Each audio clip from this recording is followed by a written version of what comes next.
Hi வாங்க friends, இன்றைக்கி ஒரு சூப்பரான ரெசிபி தான். இன்றைக்கி ஒரு பரோட்டா தாங்க பண்ண போகிறோம். ஹோம்மேட் பரோட்டா. வீட்டிலே எப்படி ரொம்ப ஹெல்த்தியான பரோட்டா செய்யலாம் சொல்லி பார்க்கலாம் வாங்க. நிறைய பேருக்கு வந்து பரோட்டா பிடிக்கும், ஆனால் கடையில் வாங்கி சாப்பிட்ணுன்னா ரொம்ப பயமாக இருக்குது இல்லைங்களா? அதுவும் மைதா வந்து உடம்புக்கு ரொம்பவே கெடுதி. ஆனால் இன்றைக்கி நான் மைதாவில் தான் செய்ய போகிறேன். மைதாவில் செஞ்சால் தான் அது பரோட்டா சூப்பராக இருக்கும். கோதுமையிலும் நீங்கள் செய்யலாம். இன்றைக்கி ரொம்ப டேஸ்டியாகவும் சூப்பராகவும் நம்ம உதிரியாக பரோட்டா எப்படி செய்யலாம் சொல்லி பார்க்கலாம் வாங்க. அதுக்கு முன்னாடி எனக்கு சப்போர்ட் பண்ணுற எல்லாருக்கும் ரொம்ப நன்றி. வாங்க வீடியோக்குள்ளே போகலாம். ஃபஸ்ட்டு பார்த்தீங்கன்னா ஒரு அகலமான பிளேட் தான் எடுத்திருக்கேன். அதில் பார்த்தீங்கன்னா நான் 3/4 கிலோ அளவுக்கு 3/4லேருந்து 1 கிலோ அளவுக்கு நான் மாவு போட போகிறேன். நான் மைதா மாவு தாங்க போடுறேன். நீங்கள் மைதாவுக்கு பதிலாக நீங்கள் கோதுமை மாவு கூட ஆட் பண்ணிக்கலாம். நீங்கள் கோதுமையில் கூட செஞ்சுக்கலாம். கோதுமையில் நல்லா தான் வரும். ஆக்சுவலாக இது நான் செகண்ட் டைம் செய்கிறேங்க. ஃபஸ்ட் டைம் நான் அட்டன் பண்ண சொல்லி எனக்கு சரியாக வரலை, எனக்கு நல்லாவே வரலை. நான் கொஞ்சம் எண்ணெய்லாம் அதிகமாக ஊற்றிட்டேன். ஆனால் செகண்ட் டைம் கொஞ்சம் பார்த்து உஷாராக தாங்க செஞ்சேன். ஆனால் சூப்பராக வந்தது. இந்த மெத்தடை நீங்கள் கண்டிப்பாக ஃபாலோ பண்ணுங்களேன். ரொம்பவே சூப்பராகவும் ஈஸியாகவும் இருக்கும். இப்போ நான் 1 கிலோ மாவுக்கு பார்த்தீங்கன்னா உப்புலாம் நிறையலாம் போடலங்க. ஒரு 3/4 ஸ்பூன் அளவுக்கு உப்பு போட்டுட்டு சுகர் போடுறேங்க. சுகர் பார்த்தீங்கன்னா 2லேருந்து 3 ஸ்பூன் அளவுக்கு சுகர் சேர்த்துருக்கேன். சுகர் போட்டால் நம்மளுக்கு நல்லா செவந்து வரும். உங்களுக்கு முட்டை பிடிக்கும் அப்படின்னாக்கா முட்டையை வந்து நீங்கள் உடச்சி ஊற்றி முட்டையில் கூட மிக்ஸ் பண்ணிக்கலாம். நான் இன்றைக்கி முட்டையில் அதாவது நான்வெஜ் ஆட் பண்ணாமல் எண்ணெய் ஊற்றி வெறும் மாவெல்லாம் போட்டு எப்படி சிம்பிளாக செய்யலாம் சொல்லி தான் பார்க்க போகிறேன். இதுவும் ரொம்ப நல்லா தாங்க இருக்கும். முட்டை பால்லாம் ஆட் பண்ணிங்கனாக்கா ரொம்ப சாஃப்டாக இருக்கும். இப்போ வந்து நான் மாவில் சுகர், சால்ட்டு, எண்ணெய் பார்த்தீங்கன்னா 2 குழிக்கரண்டி அளவுக்கு எண்ணெய் விட்டுருக்கேன். 2லேருந்து 2.5 குழிக்கரண்டி அளவுக்கு எண்ணெய் விட்டுட்டு நல்லா மிக்ஸ் பண்ணிக்கோங்க. நல்லா மிக்ஸ் பண்ண பிறகு தண்ணி வந்து மொத்தமாக ஊற்றிடாதீங்க. பக்கத்தில் எடுத்து வச்சுக்கோங்க. சின்ன கப்பில் அரை கப்பா கொஞ்சம் கொஞ்சமாக எடுத்து ஊற்றி நல்லா பொறுமையாக மிக்ஸ் பண்ணுங்கள். மாவை நிறைய ஊற்றிட்டிங்கன்னா தண்ணி ரொம்ப செதன்னு ஆகிடும். அப்புறம் மேற்கொண்டு மாவெல்லாம் போட வேண்டியதாகிடும். நீங்கள் இந்த மாவுலேயே கொஞ்சமாக தண்ணி ஆட் பண்ணி மிக்ஸ் பண்ண சொல்ல உங்களுக்கு ஒரு சப்பாத்தி மாவு பதம் வரும். இப்போ நம்ம எண்ணெய்லாம் ஆட் பண்ணியிருக்கிறதால ரொம்ப சாஃப்டாக தான் இருக்கும். இங்கே பாருங்கள், நான் வந்து ஒரு 3/4 சொம்பு அளவுக்கு தண்ணி கொஞ்சமாக ஆட் பண்ணி மாவு ரெடி பண்ணிட்டேன். சூப்பராக வந்துருச்சு.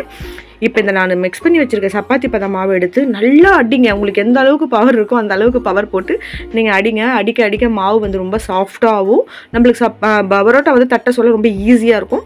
நான் வந்து இந்த மாதிரி தூக்கி அடிக்கிறதே பார்த்தீங்கன்னா குறைஞ்சது ஒரு 20 நிமிஷம் போல் நான் நல்லா தூக்கி போட்டு அடித்த உடனே எனக்கு ரொம்ப சாஃப்டாகிடுச்சு மாவு. அது மேலே பார்த்தீங்கன்னா ஒரே ஒரு குழிக்கண்டியில் எண்ணெய் விட்டுட்டு நல்லா ஃபுல்லாக தடவி விட்டுட்டு ஒரு வாழை இலை எடுத்து நான் மூடி வச்சுட்டேன். நீங்கள் வேணால் துணி கூட ஈர துணி எடுத்து நல்லா மூடி வச்சுக்கோங்க. ஆனால் வாழை இலை மூட சொல்ல இன்னும் கொஞ்சம் நல்லா ஃப்ரெஷ்ஷாகவே இருக்கும். அதுக்காக தான் நான் ஒரு வாழை இலை எடுத்து அழகாக 2 கட் பண்ணி மேலே போட்டு மூடி வச்சுட்டேன். அவ்வளோதாங்க. மூடி வச்ச மாவு கிட்டத்தட்ட ஒரு 2 மணி நேரம் அப்படியே வச்சாச்சு. நான் நைட்டுக்கு செய்ய போகிறேன்னாக்கா மதியம் 2 மணி போல் மாவெல்லாம் பிசைஞ்சு வச்சுட்டேன். ரெடி பண்ணி வச்ச மாவை ஒரு 5:30-6 மணி போல் எடுத்துட்டு அந்த வாழை இலையெல்லாம் எடுத்துட்டு திரும்பவும் மாவை வந்து நம்ம நல்லா அடிக்கணும். ஒரு 2-3 வாட்டி அடித்து எடுத்துக்கோங்க. நல்லா சாஃப்டாக சூப்பராக இருக்கும். இப்போ பார்க்க உங்களுக்கு அப்படி இருக்கும். அப்புறம் நம்ம கையெல்லாம் ஒட்டவே ஒட்டாது. சூப்பராக இருக்குங்க. நம்ம எண்ணெய் மொத்தத்திலே பார்த்தீங்கன்னா ஒரு 3 குழிக்கண்டி அளவுக்கு நான் எண்ணெய் விட்டுருக்கேன். அவ்வளோதான். ஒரு 4-5 வாட்டி மாவை நல்லா அடிச்சுட்டு உருண்டையெல்லாம் ஒரே சைஸில் அப்படியே சேமாக வர மாதிரி பிடிச்சி எடுத்துக்கோங்க. கொஞ்சம் பொறுமையாகவே பண்ணுங்கள். கையில் கொஞ்சம் எண்ணெய் தடவிக்கோங்க. அந்த உருண்டையை அழகாக சேமாக உங்களுக்கு தெரிய ஒரு அளவு நம்ம கையில் இப்படி எடுக்க சொல்ல ஒரு அளவு உருண்டை வரும். கரெக்டாக 5 ஃபிங்கர்ஸை நீங்கள் கரெக்டாக ஃபிக்ஸ் பண்ணி எடுத்திங்கன்னா உங்களுக்கு கரெக்டாக வந்துடும். அப்படி இல்லைனாக்கா நீங்கள் கெட்ட விரலுக்கு அந்த ஆள்காட்டி விரலுக்கும் கெட்ட விரலுக்கு இடையில மாவு வச்சிங்கன்னா உங்களுக்கு அப்படியே நல்லா சேமாக வரும் உருண்டை. அந்த மாதிரி நான் எல்லா மாவையும் அழகாக உருண்டை பிடிச்சி வச்சுட்டேன். இப்போ வந்து நான் 1 கிலோ மாவு போட்டிருக்கேன் இல்லைங்களா? 1 கிலோ மாவுக்கு பார்த்தீங்கன்னா எனக்கு கொஞ்சம் பெரிய பரோட்டாவாக வேணும். குட்டியாக நான் போடலை. அதனால் கொஞ்சம் பெருசாக போட்டேன். எனக்கு 25 பரோட்டா வந்தது. நாங்கள் சாப்பிட்டுட்டு மீதி பரோட்டாவே மீந்ததுங்க. கிட்டத்தட்ட அப்படி ஒரு 8 பரோட்டா கிட்ட மீந்தது. காலையில் அதை நான் கொத்து பரோட்டா செஞ்சு கொடுத்தேன். காலையில் முட்டை போட்டு அது இன்னும் ரொம்ப டேஸ்ட்டாக இருந்தது. இப்போ நான் மாவெல்லாம் பார்த்தீங்கன்னா அழகாக சைஸாக உருண்டை பிடிச்சி வச்சுட்டு இது மேலே பார்த்தீங்கன்னா கொஞ்சமாக எண்ணெய் அப்ளை பண்ணி வச்சுருக்கேன். கொஞ்சம் எண்ணெய் இருக்கணும். ரொம்ப எண்ணெய் ஊற்றிடாதீங்க. எண்ணெய் ரொம்ப ஊற்றிட்டா பரோட்டா நல்லா தான் வரும். ஆனால் உங்களுக்கு அது நல்லாவே இருக்காது. சாப்பிட சொல்ல ஒரு மாதிரியாக இருக்கும். ரொம்ப மூஞ்சாடிச்ச மாதிரி இருக்கும். எண்ணெய் கொஞ்சமாக ரொம்பலாம் வேணாம். ஒரு குழிக்கண்டிக்கும் கம்மியாகவே எடுத்து மேலே ஃபுல்லாக ஊற்றிட்டு திரும்ப அந்த இலையை போட்டு மூடி ஒரு ஓரமாக வச்சுருங்க. இது கொஞ்சம் ரொம்ப நேரம் இருக்க தேவையில்ல. இது ஒரு 20லேருந்து ½ hour இருந்தால் போதும். ½ hour கழித்து நம்ம வந்து இதை நம்ம பரோட்டாக்கெலாம் திரட்டி ஒரு உருண்டை பிடிப்பாங்க இல்லைங்களா? அப்படியே ரோல் மாதிரி பண்ணுவாங்களே, அதுதான் பண்ண போகிறோம். இப்போ நான் ½ hour கழிச்சு எடுத்துட்டேன். ½ hour கழிச்சு எடுத்த உடனே இங்கே பாருங்கள் சூப்பராக இருக்குது. மாவு நல்லா நம்மளுக்கு அழகாக சாஃப்டாக இருக்குது. இந்த மாதிரி கல் இருந்தால் கல் எடுத்துக்கோங்க. சப்பாத்தி திரட்டுற கல். அப்படி இல்லைனா நீங்கள் வந்து கேஸ் ஸ்டாப் இருக்கும் இல்லைங்களா? அங்கே நம்மளுக்கு கடப்பா கல் இருக்கும் இல்லைங்களா? அதில் கூட நீங்கள் வச்சு திரட்டிக்கலாம். இப்போ பார்த்தீங்கன்னா ஒரே ஒரு மாவு பால் எடுத்து வச்சுட்டு கொஞ்சமாக எண்ணெய் தடவி கையில் கொஞ்சம் எண்ணெய் டிப் பண்ணிவிட்டு அந்த நீங்கள் கையிலேயே திரட்டிடலாங்க. நீங்கள் சப்பாத்தி திரட்டி வச்சு திரட்டணும்னு அவசியமே இல்லை. எந்த வந்து கல் கொஞ்சம் சின்ன கல் தான், ஆனால் அந்த அளவுக்கு நான் வர அளவுக்கு திரட்டினேன். கிழியதெல்லாம் கவலைலாம் படாதீங்க. நம்மளுக்கு பரோட்டா கிழிஞ்சாலும் கவலை கிடையாது, நம்ம கிழிச்சு தான் செய்ய போகிறோம், அதனால் பிரச்சனையே இல்லை. ஒரு நைஃப் எடுத்துக்கோங்க. நைஃப் எடுத்து நல்லா அகலமாக தட்டின மாவில் கீரலாக போட்டுட்டு அவ்வளோதாங்க. இது நீங்கள் வந்து அப்படியே ஷேப்பாக செய்யணும், பயங்கரம் அழகாலாம் அப்படிலாம் கிடையவே கிடையாது. உங்களுக்கு என்ன மாதிரி தோணுதோ நல்லா மேலே ஒரு கோடை போட்டிங்களா, போட்டுட்டு அழகாக இந்த மாதிரி ரவுண்ட் பண்ணி இங்கே பாருங்கள் எடுத்து மொத்தமாக கையில் சுற்றி அழகாக ரோல் மாதிரி பண்ணி எடுத்து வச்சுருங்க. இங்கே பாருங்கள் அதே சேம் மெத்தட் தான். தட்ட சொல்ல அங்கங்கே ஹோல்ஸ் வரும், ஆனால் கொஞ்சம் நைஸாக தட்டிக்கோங்க. கொஞ்சம் லைட்டாக எண்ணெய் தடவி நைஸாக தட்டிக்கோங்க. நீங்கள் இந்த மெத்தட் அப்படியே ஃபாலோ பண்ணிங்கன்னா உங்களுக்கு பரோட்டா கடையில் வாங்குகிற பரோட்டா மாதிரியே வரும். இப்போ பாருங்கள், இப்போ நான் வந்து நைஃப்பில் கட் பண்ணாமல் கூட நம்ம செய்யலாம். உங்களுக்கு நைஃப்பில் கட் பண்ணுறது வேணாம் அப்படின்னாக்கா இப்படி தட்டி விட்டுட்டு மாவு மொத்தமாக அப்படியே சுருட்டி எடுத்துகிட்டு கையில் ரோல் பண்ணி எடுத்து ஓரமாக வச்சுக்கோங்க. கொஞ்சம் இதெல்லாம் கொஞ்சம் லேட் ஆகும் நம்மளுக்கு, ஆனால் பரோட்டா வந்து கடையில் வாங்குகிற பரோட்டா மாதிரி டேஸ்ட்டாக கிடைக்குங்க. அதுக்காக தான் இங்கே பாருங்கள், உங்களுக்கு பார்க்க சொல்லவே தெரியும், அந்த லேயர்ஸ் அழகாக தெரியும். இன்னும் நீங்கள் கத்தியில் கட் பண்ண சொல்லி இன்னுமே நம்மளுக்கு நைஸாக வருங்க. இங்கே பாருங்கள், நான் இப்போ எல்லா பாலுமே இந்த மாதிரி ஷேப் பண்ணி எடுத்து வச்சிட்டேன். இப்போ இதை வந்து நான் தட்டி காட்டப்போகிறேன். தட்டியும் தட்டிக்கலாம், நீங்கள் பூரி திரட்டிலையும் திரட்டிக்கலாம். நான் உங்களுக்கு ரெண்டுமே செஞ்சு காட்டுறேன் பாருங்கள். இதில் மாவுலாம் எதுவுமே ஆட் பண்ண தேவையில்ல. நீங்கள் ஒரு பால் எடுத்துக்கோங்க. ஏன்னா ஆல்ரெடி நம்ம எண்ணெய்லாம் ஊற்றி வச்சுருக்கிறதால நம்மளுக்கு ரொம்ப சாஃப்டாகவே பிரிஞ்சு வரும் நம்மளுக்கு திரட்ட சொல்ல.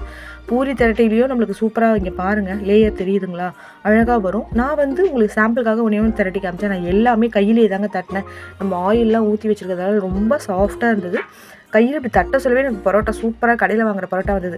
நான் லாஸ்ட் டைம் ட்ரை பண்ணப்போ எனக்கு இப்படி வரல, ரொம்ப ஆயிலியாக இருந்தது. எனக்கு அளவு தெரியாமல் நான் ஆயில் எக்ஸ்ட்ரா ஊற்றிட்டேன். ஆனால் இந்த டைம் எனக்கு ரொம்ப சூப்பராக கடையில் வாங்குகிற பரோட்டா மாதிரியே வந்தது. எல்லா பரோட்டாவுமே தட்டி எடுக்க கிட்டத்தட்ட எனக்கு வந்து ஒரு 20 மினிட்ஸ் தான் ஆச்சு. எனக்கு மாவெல்லாம் ரெடி பண்ணதான் லேட் ஆச்சு, தட்டுறதுக்கு ஒரு 20 மினிட்ஸ் தான் ஆச்சு.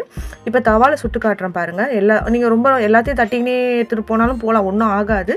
நான் ஒரு 5 பரோட்டாவை தட்டி சுட ஆரம்பிச்சிட்டேன். அதுக்கப்புறம் என்னோடய பையன் வந்து சுட ஆரம்பிச்சிட்டான். நீங்கள் தட்டுங்கம்மா நான் சுடுறேன் அப்படின்னு சொல்லிட்டு அவர் சுட ஆரம்பிச்சிட்டாரு. இங்கே பாருங்கள், தவா வந்து நல்லா ஹீட் ஆகிக்கிட்டு நான் 2 பரோட்டாவாக போட போகிறேன். கொஞ்சமாக எண்ணெய் விட்டுட்டு 2 பரோட்டாவாக போட்டுங்க. கொஞ்சம் தவா பெருசாக இருந்தால் நீங்கள் 4-3 கூட போட்டுக்கலாம். என்னோடய தவா பார்த்தீங்கன்னா தோசைகள் பார்த்தீங்கன்னா ரொம்ப சின்னது, அதனால் 2 போட்டுட்டு ரொம்ப ஹை ஃப்ளேம்லலாம் வைக்கலாங்க, மீடியம் ஃப்ளேம் வச்சேன். ஏன்னா நீங்கள் ஹை ஃப்ளேம் வச்சிங்கன்னா உங்களுக்கு மேலெல்லாம் வெந்து வந்துடும், உள்ளே பார்த்தீங்கன்னா வேகாது, மாவு அப்படியே தான் இருக்கும், உங்களுக்கு லேயர் பிரியாது. நான் ரொம்ப ஹை ஃப்ளேமில் வைக்காமல் மீடியம் ஃப்ளேமில் வச்சு செய்ய சொல்ல நம்மளுக்கு சூப்பராக வெளியே உள்ளே எல்லாம் நல்லா வெந்து வருது. பரோட்டா மோஸ்ட்லி நீங்கள் கடையில் வாங்கி கொடுக்குறது ரொம்ப நல்லதே கிடையாதுங்க. முடிஞ்ச அளவுக்கு நீங்கள் வீட்டில் செஞ்சு கொடுங்க, அது நல்லா வருதோ வரலையோ. இப்போ சுட்ட பரோட்டாவை சுட எடுத்துகிட்டு வந்துட்டு சுடவே தட்டிடுங்க. சுட தட்டினீங்கன்னா தான் உங்களுக்கு அந்த லேயர் வந்து பிரிஞ்சு வரும். உங்களுக்கு தெரியுதுங்களா, நான் தட்ட சொல்ல அந்த லேயர் பிரியுது பார்த்தீங்களா, ரொம்ப சுட தட்டினேன், சூப்பராக பிரிஞ்சு வந்ததுங்க. நான் நிஜமாகவே எனக்கே சந்தோஷம்தான். என்னடா இது நம்ம பரோட்டா இவ்வளோ சூப்பராக வந்திருக்கா, லாஸ்ட் டைம் சரியாகவே வரலையே அப்படின்னு சொல்லிட்டு ரொம்ப நல்லா வந்ததுங்க. எல்லா பரோட்டாவையும் சுட்டு ஹாட் பாக்ஸில் வச்சுட்டு இதுக்கு பார்த்தீங்கன்னா பன்னீர் சால்னா தான் வச்சேன். அந்த ரெசிபி உங்களுக்கு நான் நாளைக்கு கண்டிப்பாக போடுறேன். இன்றைக்கி பரோட்டா மாற்ற நீங்கள் பார்த்து ட்ரை பண்ணுங்கள். எனக்கு பரோட்டா நல்லா நூலாக உதிரியாக சூப்பராக வந்தது.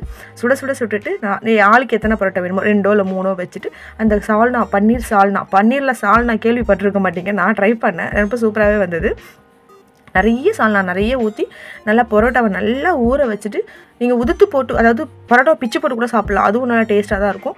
சரி, நான் வீடியோக்காக முழுசாக வச்சேன், ஆனால் நாங்கள் நல்லா பிச்சு போட்டு நல்லா சால்னாவை நிறைய ஊற்றி அப்படியே கலைக்கு சாப்பிட சொல்ல சூப்பராக இருந்ததுங்க. கண்டிப்பாக ட்ரை பண்ணி பாருங்கள். எனக்கு ரொம்பவே சூப்பராகவே நல்லா ஹோம்மேட் பரோட்டா தயார் பண்ணேன். நீங்களும் கண்டிப்பாக ட்ரை பண்ணிவிட்டு கமெண்ட் பண்ணுங்கள். தேங்க்யூ.